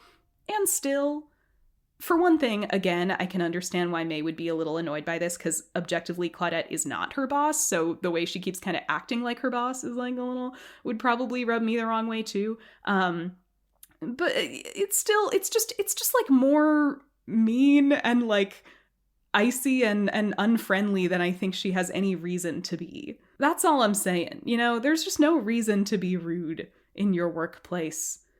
Maybe I'm just not. Maybe it's your New York sensibilities that you have now. It might be. It genuinely might be. That make you cruel. But the thing is, if May doesn't want to be like so like dismissed and like condescended to by Claudette, then she shouldn't act in such a dismissible way. Confronting her at the end of the work shift, and May is like, I just want you to know that I'm good at my job. And then like smiles and is like, yeah. And Claudette is over here like, okay, dude, I met you for the first time today. If you want to prove to me how good you are, show me how good you are. Do your job. Because we're here in the workplace to do our job. I guess the worst thing I would say about May here is I feel like she's almost like giving a speech about the wrong thing to Claudette. I think if I were her and I really wanted to confront Claudette about this, I would just be like, hey, so this morning... I would talk more about how I felt, probably, and what I perceived to be the problem with their first interaction. I would be like, hey, I felt like you were kind of rude and condescending to me for no reason. I want you to know I've been here for almost a year. That coffee was mine, actually, and I would like my like $7 that I paid for it back. And, if we're going to be coworkers, I respect you, but I expect to receive the same respect in return. And if May had said that, if that was the thesis of what May was saying, I would have respected her for that. But that wasn't the so thesis. That's the only thing I would say is just like writing wise, it's a little round. It's a little, I don't know. It's If a complicated human conflict they're having. If Again, what May I'm not was saying actually- May's 1000% in the right and Claudette's 1000% in the wrong. I'm just saying I can empathize with her and I understand why she was upset by the first thing. But yes, I think she's kind of misidentifying what was wrong with it here. And that, to me, that speaks to, I'm sorry, it speaks to a lack of maturity on May's part, because you can't even identify what you're upset about with this person who is making you upset. Because it's a fictional TV show, I would attribute it more to like maybe the writing not being able to get to the root of the issue, or maybe they're just trying to write her as immature. I don't know. And putting myself in Claudette's shoes, and I we're would running just a little be long, like, so I'm just gonna move on. let me just go home, let me go feed my imaginary cat. Isn't that sad that she doesn't even have a real cat to feed? Maybe she should get a cat. Oh, wow, I wonder what that's like, not having a cat. So I want a cat. The hospital. That was personal. I wasn't even trying to do that, but yeah, I guess I'm tortured by mean. the screams of feral cats outside of my window every night. Just literally, And for see, that's the what? thing. You say you're sad that you don't have a cat, but you literally have a bunch of free cats outside. Just fucking go out and grab one. My roommate's allergic. He can't have a cat, and he would kill me if I got a cat. Is that your problem? Yes, he's my best friend. I love him.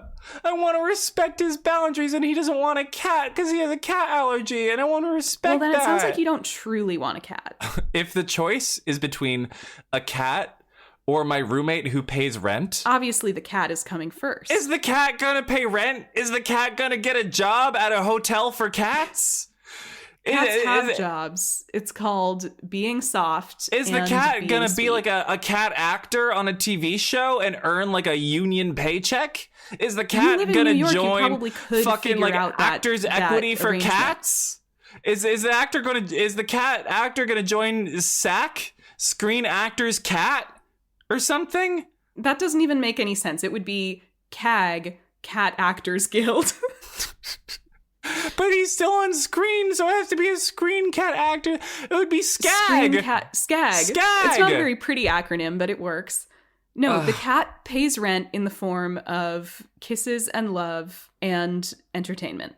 Unless the cat's willing to do that to my landlord, it's going to be a problem. I live in New York. I got 4 roommates. 2 of them are rats. None of them pay rent. It's hard out Okay, well, here. if the rats are bothering you, get a cat, my brother. Can't. My roommate is allergic. Okay, so anyhow, back at the hospital, Eddie and Hen are want a like, fucking cat. Hen's I want like, a cat hey, so how did bad." it go? Hen's like, hey, how did it go? And Eddie's like, ooh, bad. He's like, so you're never gonna believe this. And then we kind of cut away. Athena gets home. Bobby's not home yet, so she calls him up. He's like, sorry, babe, I've got a ton of paperwork to finish, so I'll be home late. Yeah. And Athena's like, that's too bad, because I sure could use the big loving arms of my man. And he's like, well, I'll bring him home soon. And they hang up. Athena goes into her room, as one does. Yeah. I'm going to cut off your arms. Athena goes into her room, as one does, and she finds some things displaced. She finds that like one of the pictures was knocked down from her bedside table, and it is conspicuously covered in big, nasty, visible fingerprints. And and it flashes back to Jeffrey touching it, and you're like, damn, had he like just eaten a big plate of like chicken wings or something? Oil all over his fingers hands. So dirty? Ugh.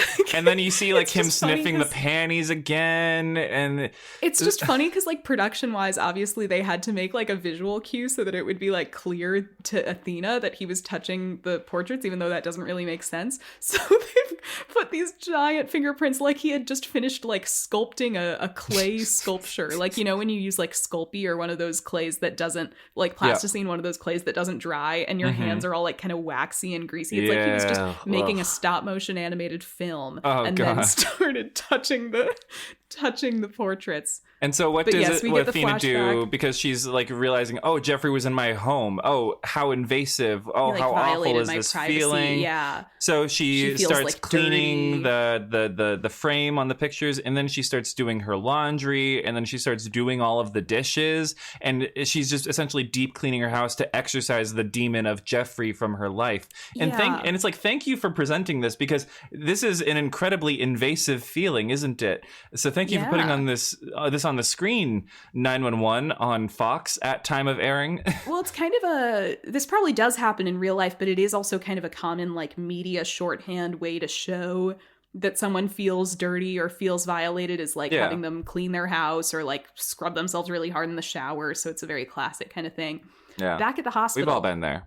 Yeah. Yes. Back in the hospital, the doctor comes out. He comes out. he comes out to Hen and Eddie. He's like, he's gay. Non-binary. And also the girl in the morgue is Michaela. They doctor. Is Michaela, not Cassie. And they're like, yeah, we knew that. And Hen is like, would it be okay if I broke the news to them? Which, good for her, because I would have been like, okay, doctor, you can handle that. I'm going to go home. I don't want to, like, I'm so embarrassed. But Hen decides to take it upon herself to tell the parents. She goes into the hospital. They're literally going like, beyond the double doors. You don't go beyond the double doors, Hen. What the fuck? Right, but I guess they already have done that by, like, mixing up the identity of the daughters in the first place, showing them down to the morgue themselves in the first place. So the parents are sitting there with their fake daughter, and they're like, you know, just a minute, sweetie. They go out to talk to Hen, and she's like, so I'm not really sure how to say this. There's been a bit of a mix-up. There's been a bit of a clerical error in this hospital. No, she's like, La La Land did not win mistake. Best Picture. Moonlight, you guys won. Terrible mistake. It's that's Cassie in there.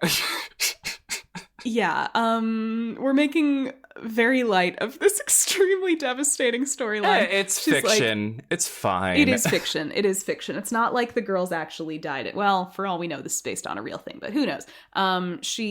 She breaks the news to them that, you know, I made a terrible mistake. When I asked this girl her name, she said Michaela, but it turns out she was actually asking for her friend. The girl in there is not your daughter, it's Cassie, and your daughter is actually the one who didn't make it. Which is devastating. So naturally, absolutely it is fucking devastating. It's just so much more fucked up than just straightforwardly learning your loved one is dead, because now they've like you gotten have this that false hope and reassurance. It's like when someone starts to get better when they're really sick before they get like really, really worse and then they die. Like Mark Sloan in that one episode of Grey's Anatomy. And so the parents come over and they hug each other, and how awkward this must poison their relationship forever, right? Like, I was gonna say, this is like truly gonna alter the course of all their lives. And like, do you think they would kind of like resent Cassie for the rest of their lives? Like just a little bit for like the fact that she lived and their daughter didn't. I would love to see like a Broadway play about the lives of these four parents and the daughter. The like survivor's guilt by proxy, kind of, almost. Or like, well, I guess that's just victim blaming, isn't it? That's literal just victim blaming. I mean, I think it's probably a thing that actually I think in the same way that a person themselves might experience survivor's guilt, I think people also sometimes project that onto the survivor, like the loved Why ones did of you the person who live died. and my daughter didn't? Yeah. Even if it is irrational, they might have those feelings, and that could make it hard to sustain a relationship with that person. Yeah. No, that's really interesting. I might write that down. Anyway. Yeah, you should write a Broadway play about it. Mr. Actors Studio writer. Let me just write a Broadway play. Let me write a Broadway play. I'm going to do it tonight. I'm going to write a Broadway play, and it's going right to Broadway. I'm getting John Shanley on board as a producer. Any play can be a Broadway play if you tell yourself it will be on Broadway sometime. I tell you this, I've seen a lot of plays in my day, and a lot of them were not Broadway material. They weren't even off-Broadway material. That's the thing, is like, all sorts of bullshit makes it to Broadway, so just write whatever. Yeah, Six is still on Broadway. Pitch it to some Broadway financiers. Back at Buck's apartment, Chimney storms in and he's like, Maddie took G onto the emergency room. This is a big deal. This explains, like, you know, she just thinks she's a bad mother, but she doesn't understand that it wasn't her fault. She just needs someone to tell her that. And Buck, in his weird little salmon pink long sleeve shirt, is like, okay, maybe she just needs time to figure that out on her own. It matches his birthmark. No, I like it. I just think it's very loud. It's very loud. It's very loud for him, especially. Chimney kind of delusionally is like, time, she needs me. I'm going after her. And Buck is like, hey, she said you didn't want you to do that. And Chimney's like, you're not listening. Like, she's just deluded and she needs to know the truth. And Buck is like, she really hammering home that she needs time. And Chimney, finally, he has a little shocking revelation. He's like, why weren't you surprised? You know, when she ran off. First of all, why are you like so discouraging of me going off to find her, and why weren't you surprised? And he deduces, you knew, didn't you? You knew. The buck trail. And Buck is like 8 days. Yeah, Buck kind of very slowly admits it, and Chimney, again, earning his paycheck. Although I did write down in my notes during this scene, Chimney looks like he's gonna turn into Venom. What I meant by that is that he's actually acting so hard in this scene, and he's so like angry and distraught that he kind of looks insane, and he looks like he's about to turn into a monster. No, he does. He's about to Hulk out. It feels like, we were just talking about Broadway. It feels like a Broadway level performance because he's jutting his jaw out. He's like, he's crumpling over himself. It's supposed to be seen from the back row. And then something shocking and gag-worthy happens, you guys. Oh my God. Chimney, in his venomous rage, punches Buck in the face. Drama. Cooped. Everyone screamed. And positively gagged, fainted. Henny. Girl, the girls are fighting. The girls are fighting. It's pretty one-sided. Buck's getting his ass beat. His wimp ass. I have seen so many like sensitive little 911 fans who think Buck is a big baby who needs to be swaddled up in a blankie with his binky in his mouth. I have seen so many 911 fans act like this scene is like this irredeemable moment from Chimney. And listen, in real life, I don't condone punching your brother-in-law unless he's a real jerk. then it's fine. I don't generally condone punching Buck. And also, lest we forget, right? This is a TV show, and drama is good on a TV show. It makes for good TV. I think I've said this before. Sometimes these kind of like morally bad actions on a TV show in drama, we kind of don't have to interpret them exactly the same as we would in real life. Like, these things can be a little more malleable and a little more forgivable on a TV show because it's drama and we need drama to live. And so this happens with a lot of events on this show, but I don't like when fans take these things so kind of morally, literally, in a really black and white way, and just like really dig their heels in about being mad at a character or sort of canceling a character. Not that I've seen a lot of people like totally write Chimney off because of this moment, but I've seen a lot of people be like, oh yeah, that was really messed up. That was like the one moment where the show went too far. And it's like, well, no. Gen Z is trying to what? Cancel Chimney Han. Cancel Chimney Han. It's just like, sometimes something dramatic needs to happen on my drama show. Yeah. And I am happy that can happen. You know, I wouldn't want these characters like be doing fucked up stuff to each other all the time. But I think it works in this messy like moment of Chimney's life where he is really at his lowest. Yeah.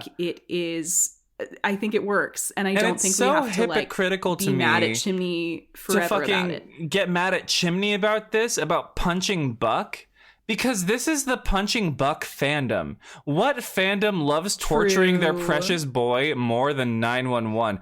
I have seen literally, you Buck will log get on to 911 steamrolled. Twitter, and the first 10 tweets you see are, "Oh boy, I hope Buck gets hit by a car in this upcoming episode." Every tweet's like, but I guess because what the part car of is Buck's morally body neutral, do you want to it's get fine. shoved into a wood chipper today? Like, what fun? What fun it is to do violence against your precious boy, you know? I mean, I do think there's a difference, which is that in this case, it's one of our beloved characters doing doing harm to another beloved character. And so that makes it like complex, and fandoms don't like complexity. They like when you are told this character is good and this character is bad and this character is cute and gay and likes to have sex with the other one. But this leads to buddy hurt comfort. This literally leads to buddy hurt comfort. Literally. Identifying fanfic tropes in 911, the theme of this month's Patreon. So true, which is not out yet, by the way, because we yet. sometimes accidentally imply that it is, and it's not. Anyway, that's that scene. It's awesome. It's drama. I love it. Chimney leaves. Yes. Period. And So in Bobby the next comes scene- home to find Athena deep cleaning the house. And oh my Athena God, is so deep cleaning. she's vacuuming. She's vacuuming. And so she doesn't hear when he approaches. He like taps her on the shoulder and startles her. I was like, wouldn't it be funny if she shot him? She had her gun in her holster. And she goes like, and just like turns around and shoots him in the head. Yeah. Because like that feels like the more in character thing for her to do. Yeah. Bobby's not alive. I'm glad she didn't, but wow. So basically, yeah, Athena has the most justified breakdown / crash out of all time. Productive crash out, I will say. We love a productive crash out. Cleaning her house. She's like, every good memory I have of this place now has been robbed by his presence here. She's very traumatized from this situation, and Bobby is essentially here to hold her and comfort her, like how Josh should have been doing to May at Dispatch, apparently. Well, yes. Maybe that's the answer. May should have punched Claudette right in the face. I think she should have punched Josh right in the face. Honestly, I would love to see that. That sounds like fun. Like, imagine if instead of Claudette being introduced, if this season was like the Josh and May beef season, and they had to physically fight to the death at the end of it. This middle-aged white man is starting beef with a still technical teenager. Crazy. Yeah. Crazy. And instead you get Claudette starting beef with a still technical teenager. I almost threw hands with May Grant at work.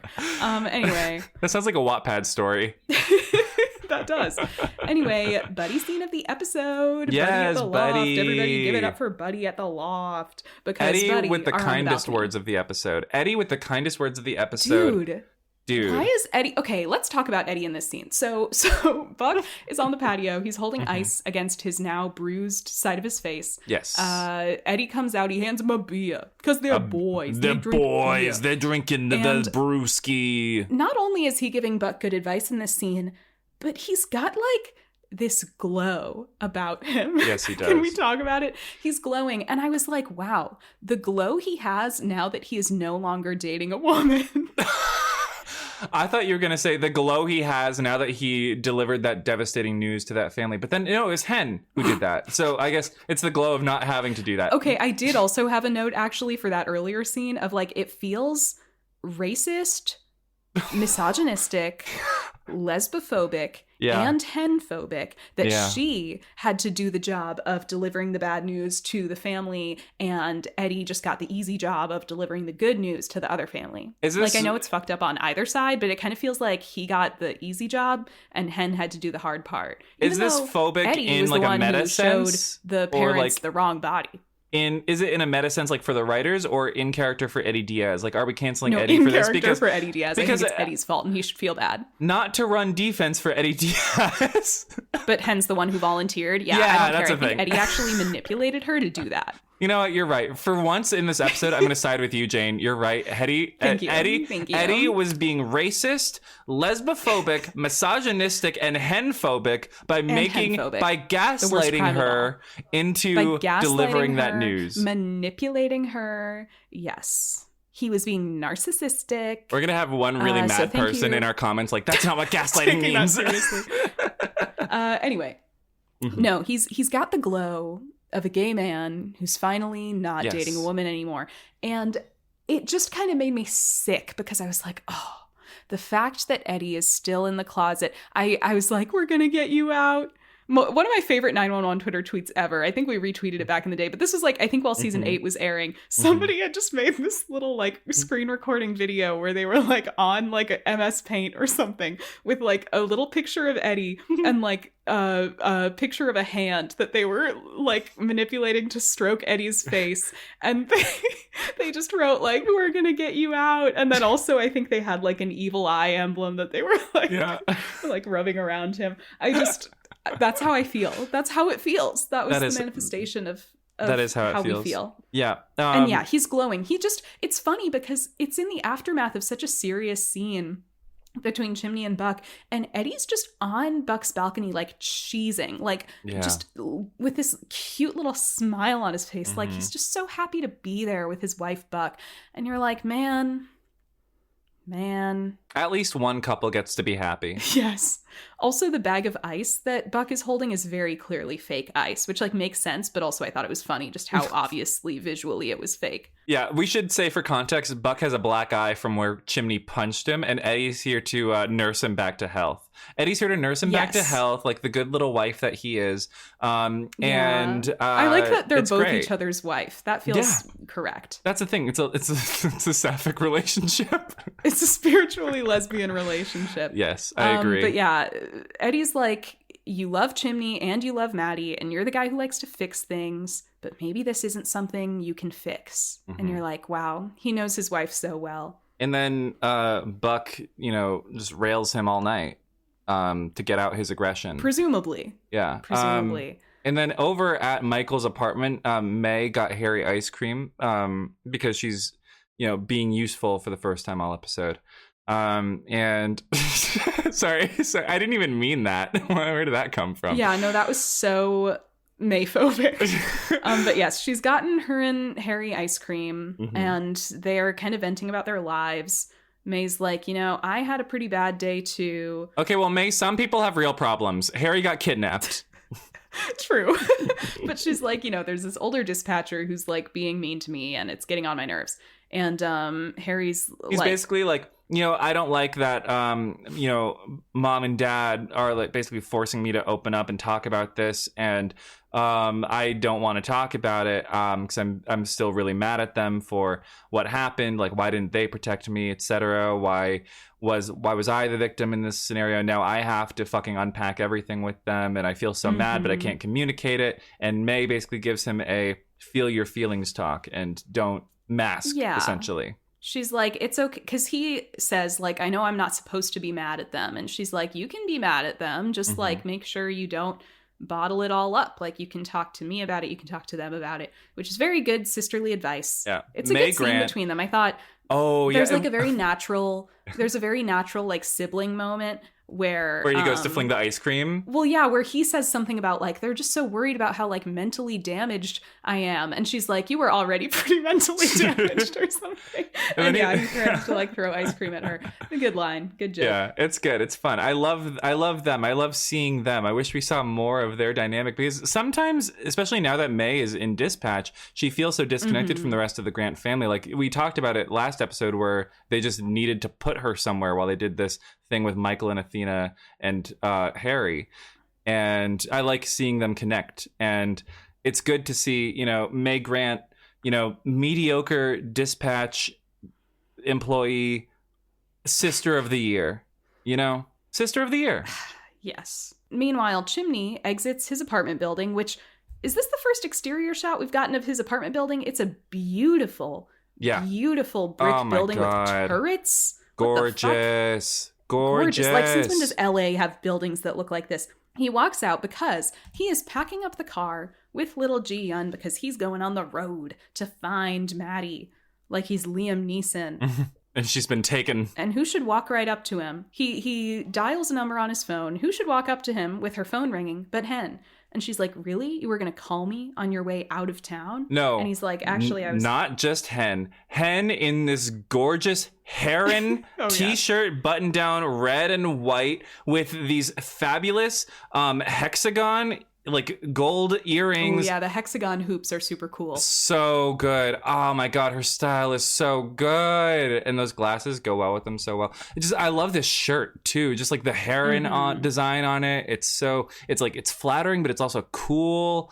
And I love what she's wearing right now. Sorry, Mr. Homo looking at her outfit. Literally. But Hen is like, I actually came to see if you wanted a driving partner. And Chimney's like, I think I need to do this on my own. Hen's like, okay, where are you sure you're coming back? And he's like, IDK, man. Like, I know where she went to Oxnard of Sam and Cat fame. That he's going to start with Oxnard. When she's like, are you sure you're coming back? He's like, not without her. Yeah. And Hen's like, then you go get her, man.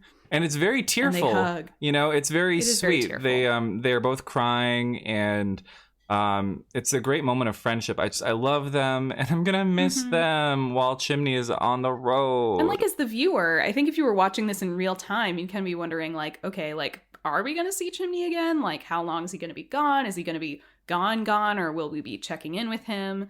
So it does leave some uncertainty. Chimney has an interesting line where he says to her, Karen's a lucky woman, which almost feels like a weird line for their dynamic. Oh my God. But Hen says, like, oh my God, he's been Maddie. into her this whole time. He's been into her this Oh my God, whole he's been playing the long game. Wow. Oh my God, Chimney's owned. Ew, that feels like messed up to even say. I know, doesn't it?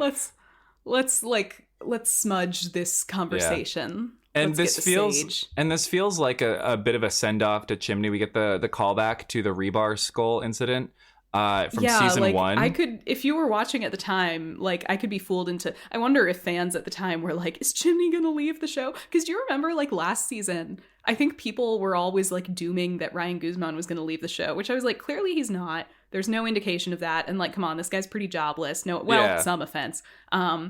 So I always thought that was silly. But like in a situation like this, it like actually seems like he is kind of leaving the show. So I would have been scared if I were watching at the time. Well, it would be a huge swing for them to axe two of their biggest players in both Kenny Shoy and Jennifer Love Hewitt.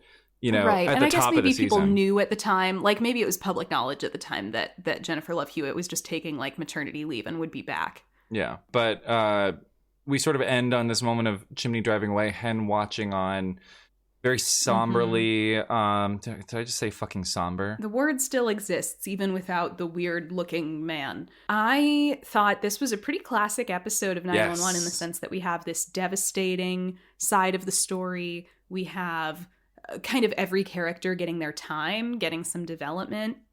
We have kind of a lighter hearted part of the story, kind of medium ground, partly emotional, partly kind of like normal storyline with like Athena and Harry and Michael. And a really interesting call with like interesting dynamics in it. And yeah, the Buck Chimney stuff as well is really well done. I thought this was a great episode. And we even got a little buddy tossed in. We got a buddy tossed in. So with all that, yeah, I was a big fan of this episode. It was funny that the lightest hearted part of the episode is the one that sent us into such a deep rage spiral where we just started scratching at each other. I got like triggered in this episode over this. We'll have to see where the comments land. They're all going to be on your side. I'm not going to have a single person I can see on both my sides end. of it. I know, I'm not going to have a single person on my end. I'm going to be here alone with Claudette and Josh. I'm paranoid that everybody's going to be like, obviously Ryan's right. Jane, you're being entitled and so is May. And you're both being immature. I don't think May's being and entitled. You should die. I'm not going to relitigate this. All I'm saying is I thought that the conflicts were well done, and I think it's need to keep fun talking about it to see when people we've said our piece. You know, have different. It's like what Halsey said. It's so nice to see how everyone interprets art differently. So with that being said, I thought you were going to say it's like guys. what Halsey said. Can the basement they run Pitchfork out of just collapse already? Yeah, that was also in response to a Pitchfork. I feel that way Pitchfork about 911 thing. sometimes. Can the basement that Tim Minear writes the show in just collapse already? Hey, this was Kristen Rydell's season. Let us not forget. I'm not talking about this season. I'm talking about the current season. That's true. That's fair enough. That's fair enough. Modern show. We just said we liked this episode, and you have the gall to bring up the Kristen Rydell is a bad showrunner argument. I thought that's what you were saying. I was trying to support you. I was trying to support a woman in her field. Well, women did not feel very supported by you this episode, Ryan. How do I know? Ask a woman. Ask a woman. And they'll all say the same thing. Name a woman. Name a woman right now, Ryan. Eddie Diaz. So anyway, thanks for tuning in to another feminist episode of the First Respod Cast. Thank you guys for listening. If you'd like to support us further, follow us on social media at First Podcast, spelled how it sounds. If you'd like to support us even further than that, subscribe to our Patreon. We just put out our episode talking about heated rivalry, and this month we'll be in like a month ago. We will soon be recording our episode about Identifying fanfic tropes in 911. Yes. Yay. I still don't know what that means, so I guess we'll get there. We'll figure it out. Yes, but thank you guys for listening. And just remember, Claudette did nothing wrong. Just remember, May did nothing wrong. Oh, and Josh can go to hell.